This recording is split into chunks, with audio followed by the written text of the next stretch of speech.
اللي هو القضيه ديال الفراكشيه. علاش غنرجع ليه؟ لانه كيتقال دابا الان، سمعت باللي المعارضه كتلعب دور مضلل. انا السؤال ديالي، هل الوزير السيد البركه هل لعب دور مضلل يعني؟ وغادي نبسط، لا ماشي في المعارضه، هو في الاغلبيه. وباش السؤال ديالي يكون دقيق، غنرجع لاشنو قال وزير التجهيز والماء والامين العام ديال حزب الاستقلال في التلفزيون الرسمي. قال ان 18 مستوردا للخرفان حصل على 1300 مليار سنتيم السنه الماضيه كدعم من الدوله للاستيراد في خرفان بمعدل 500 درهم للراس، والنتيجه انهم باعوها ب 4000 درهم وحققوا ارباح خياليه وغير اخلاقيه على حساب الضعفاء والمال العام. غادي نجي باش نكون دقيقه. المدافعين عن الحكومه كيقولوا ان مجمل الدعم العمومي لا يتجاوز 500 مليون درهم مقسمه على سنتين، وهو الرقم الرسمي اللي كيقولوا انه مثبت من وزاره الفلاحه ومكتب الصرف، اي 50 مليار سنتيم وفرتها الدوله لمنع الارتفاع المهول والغير متحكم فيه لاضاحي العيد. السؤال انا اللي عندي، باش ما نضيعوش بزاف في الارقام، مهما كان هذا الرقم يعني مليار درهم اقل او مليار درهم اكثر، اذا كانت الغايه من الدعم ان يوصل الخروف في العيد للمواطن البسيط بسعر يراعي الوضعيه ديالو، لماذا لم تنخفض اثمنه الخرفان؟ لماذا حصل مستوردو الاغنام على 500 درهم واشتروا الخروف؟ انا حسب المعطيات ديالي والتحريات اللي قمت بها حصلوا على الخروف بواحد 700 درهم حتى 1000 درهم.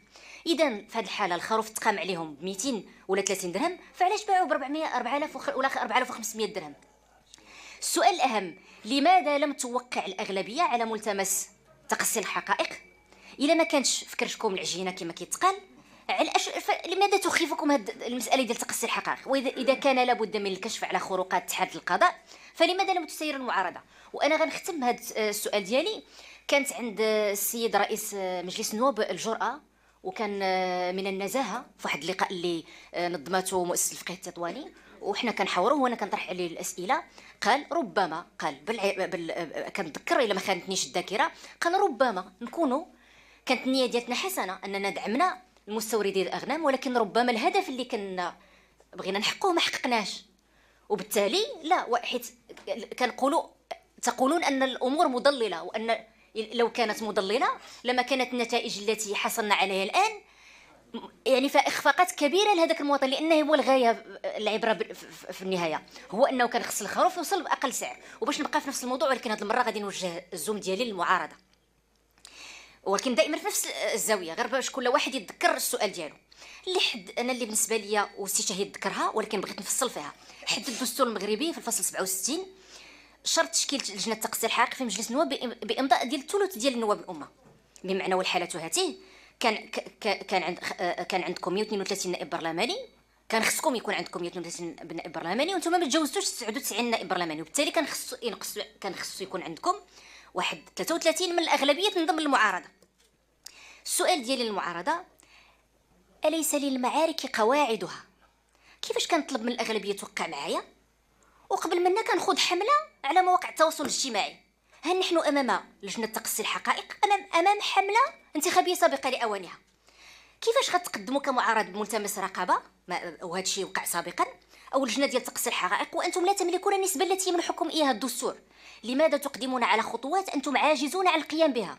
واش الهدف ديالكم بوز؟ وانا كنقدر واحد النقطه قلتيها كنحاول نتذكرها، قلتي حنا ما عندناش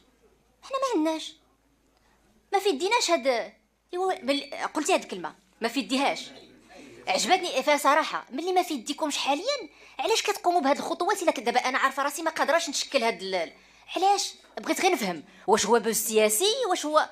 كنظن ان السؤال شكرا اخوان. الا سمحتي استاذه ماريا، سؤالك فيه شقين.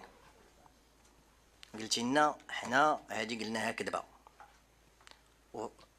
صحيح كذبه، وهضرتي انا غنفسر فيها، وهضرتي على الاجراء ما نجحش، ما هبطوش الاسعار، هذا جزء اخر.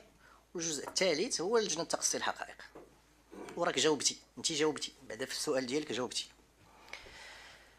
الوغ الكذبه 1300 في مقابل 50 مليار سنتيم.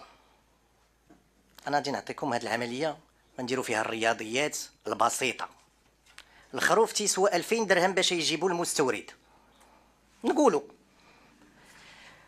الحمائيه اللي كانت دايرها المغرب باش يحمي القطيع ديالو، الحمائيه شنو هي الحمائيه؟ ما تجيبولناش، ما تجيبوا حتى حاجه. كانت هي تتسوى 200% ديال الجمرك، وكانت الحمائيه كانت الحكومه يمكن دير 500% كاع. اذا 200% هي 4000 درهم، زيد عليها التيفيا ديال المجموع ديالهم اللي هو 6000 درهم، هي 1200 درهم. اذا الجمرك زائد التيفيا شحال تيسوى؟ 5200.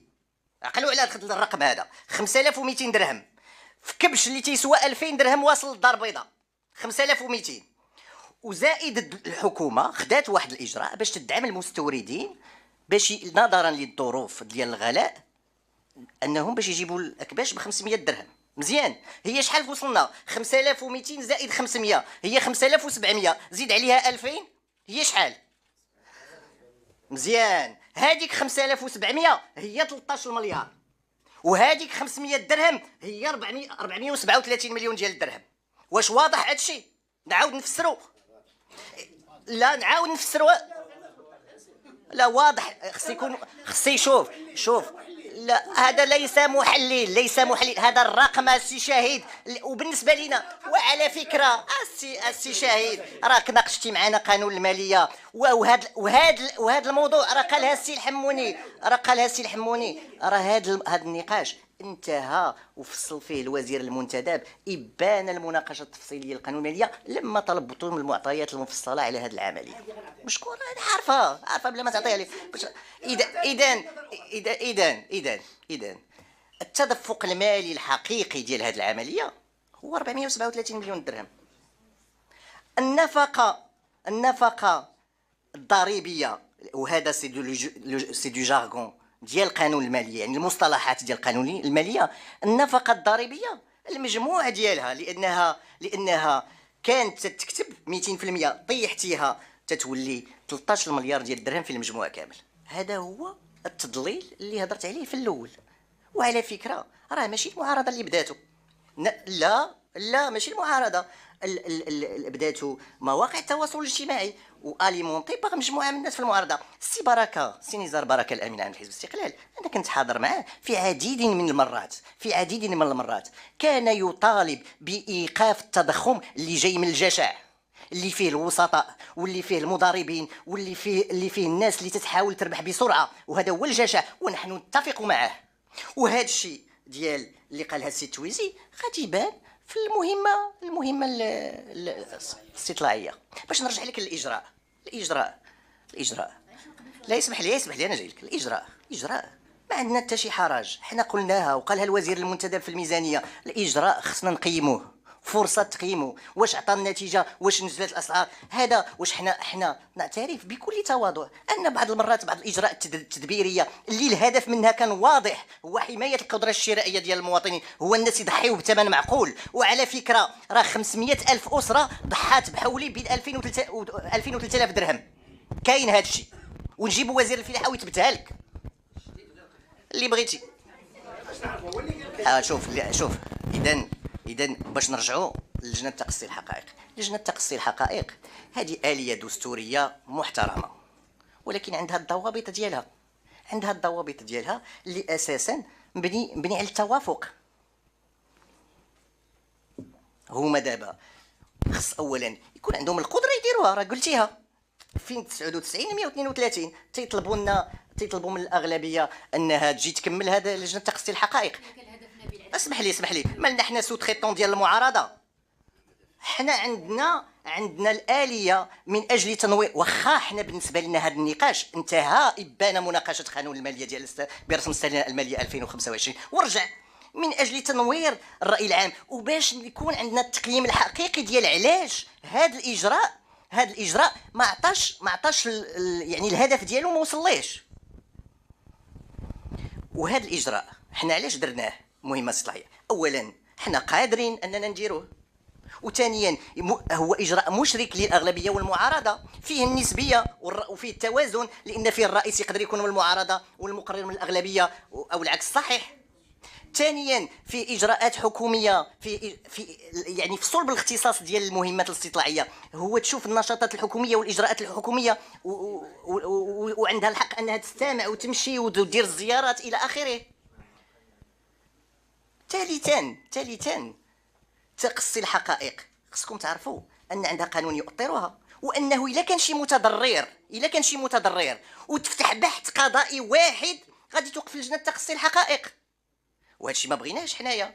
وثانيا راه قلتيها الزمن ديال المهمه الاستطلاعيه هو شهرين، وديال لجنه تقصي الحقائق هو 6 شهور. اذا شكون اللي بغى يهضر الزمن؟ سنه سميتهم الشناقه بالقرافطه.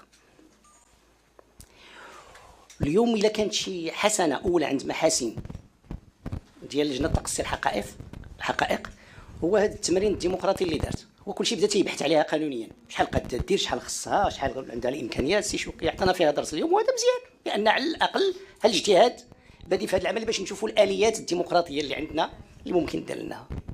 شنو الصعوبات اللي عندنا في اليوم واللي قلتها في هو هذا القدره ديال اننا نخبيو الشمس بالغربال اللي عند الاغلبيه.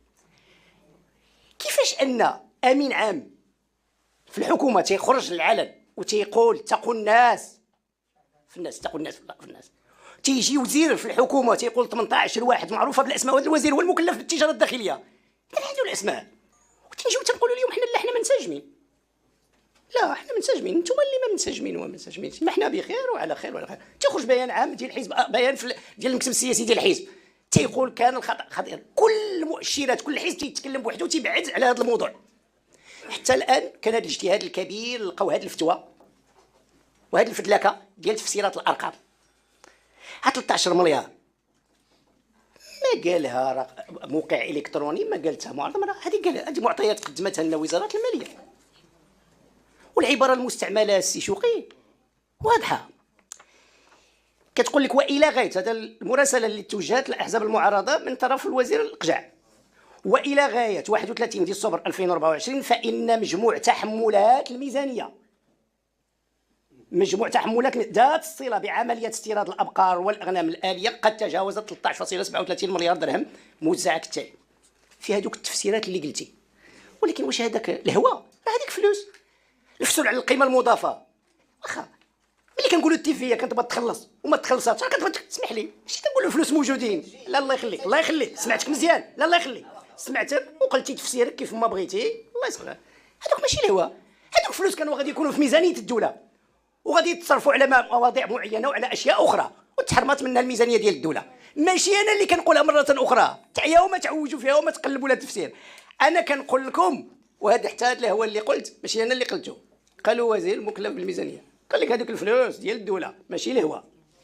اليوم باش نجيو نقولوا لا حنا كنقدموا اليه اخرى اللي هي مهمه استطلاعيه، علاش ما درتوهاش من الاول؟ درتوها من بعد. لا اسمح لي، اسمح لي وبلاتي، وانتم دابا ما عندكمش الخاطر غير تسمعوا، دابا عاد غتسمعوا في البرلمان وغير وبلاتي السي، راه انا كنسمعكم مزيان ومعقل وما موقفنا حتى شي واحد، سمعونا مزيان الله يعطيكم. درتوها ملي تعلنت لجنه تقصي الحقائق، وهذا حقكم باش ديروا الالتفاف على لجنه تقصي الحقائق، جبتوا اليه اخرى. ولكن انا غنذكركم هذا الموضوع معني بواحد اللجنه اخرى موضوعاتيه جمدتوها هذه 3 سنوات، لجنه تقييم المخطط الاخضر، اللي الا كانت شي نتائج كارثيه كتعرفها بلادنا اليوم هو ديال المخطط الاخضر. حنا اليوم راه خرجنا غير المواشي، كنتمنى من الصحافه تقلبوا على الحبوب وتقلبوا على الدعم اللي تعطى في اعالي البحار، كلها هذه الفضائح غتلقاوها فيها، كلها غتكون فيها بهذه الصيغه وبنفس الصيغه، وسيروا الاليتوس. واللي اليوم درنا لجنه ديال موضوعاتيه لتقييم المخطط الاخضر وتم توقيفها الى اليوم. قبل 6 شهور قال رئيس مجلس النواب انا كنلتزم بعد نعاود نحركها، ومن داخل الاغلبيه كاين الفرمله باش ما تعاود تحرك. انا كنعرف بين جوج الاحزاب باغينا تحرك، ما كاين مشكل، ولكن ما عندهمش القدره. لان كاين الفرمله. عطينا الناس ديالنا فيها. ايوا واخا مزيان، وغير صبروا دابا نتوما. اللجنه كل الاحزاب اعطات فيها الممثلين ديالها باش دير تقييم المخطط الاخضر ديال 10 سنوات، اللي قال المغاربه كلهم ان شاء الله غيعيشوا في الرفاهيه ديال جميع الانواع ديال الخضر وديال المخطط الاخضر. هو اللي دقدق المياه المغاربه، هو اللي صدر المياه المغربيه للخارج كلها باش نديروا لافوكا باش نديروا الفواكه وباش نديروا. هو اللي قتل المغرب. ما عندناش اليوم اي اكتفاء. اعطونا شي ماده فاش كاين الاكتفاء الذاتي في المغرب. اعطونا ماده واحده فلاحيه عندنا فيها الاكتفاء الذاتي. ما كايناش. الحبوب ما بقاتش. الزيت، واش الزيت اللي منتوج مغربي كياكلوا المغاربه ما بقاش فيه الاكتفاء الذاتي. واش كل المنتوجات المنتوج الحيواني. علاش وصلنا اليوم وحنا كنتكلموا في الفراقشيه؟ الدعم اللي بغيت تعطى للخارج، اللي تعطى للخارج، هذا الدعم كله مشى للخارج اليوم باش نقويو الفلاحه في الخارج، نقنيو الانتاج في الخارج على حساب الانتاج الداخلي. فعلا انا متفق معك. خلي هاد الملايير كاع 26 مليار اللي قلتي نقص منها، خلي فيها غير اللي بغيتي. كتنقصوا حتى ما بقيت تنقص في 453 مليون اللي هي دعم مباشر ديال 500 درهم. كل الحواشي اخرى. هاد الفلوس كنت عطات للدعم المباشر للفلاحه في المغرب، كنت تجوا لينا الفلاحه. اسمح لي السي احمد، اسمح لي السي احمد، يكون عندك شويه الخطر، شويه الخطر السي احمد، شويه الخطر. قلت بان كون درنا هذا المجهود كون عندنا الفلاح اليوم. ولكن كان منذ انطلاق المخطط الاخضر كان الانطلاق هو اننا نحول الفلاحه الى تجاره. قتلنا الفلاحه ديالنا المعاشيه اللي كانت دايره بسلاهنا. سلات المغاربه كلها كانت كتدخل للاسلام من هذا البلاصه. قتلنا هذا الفلاح، قتلنا الفلاح في قيمصر، قتلناه في تلادله، قتلناه في ضرعه، قتلناه في هذه البلاصه. ودخلنا شكون اللي دخلنا التجار ماشي الفلاحه. دخلنا التجار اللي هما موالون سياسيين. سيروا البيومهنيه اليوم، الفيدراليات البيومهنيه ديال الحبوب ديال القطاني ديال لون سياسي واحد اللي عندها كلها، وكيشكلوا اللوبي السياسي اللي غادي يدير الانتخابات. وبفلوس الدعم هي باش غتكون الانتخابات في 2026. ولهذا تيقول السي شوكي اليوم حنا غادي نكونوا ان شاء الله في الحكومه الثانيه ديال السي شوكي. لا، لان كاين الدعم اللي غادي يدير هذه الانتخابات في المستقبل اللي غادي يكون. اذا اللي بغى يدير الانتخابات كنعاودها مره اخرى يديرها بجهده البرنامجي ويديرها بالرؤيه وبالافكار، وما يديرهاش بالمال العمومي. لان المال العمومي الان باش كدار هذه الدعايه هي اللي غادي ليه وهي اللي غادي نشوفوا قدامنا في 2026. شكرا.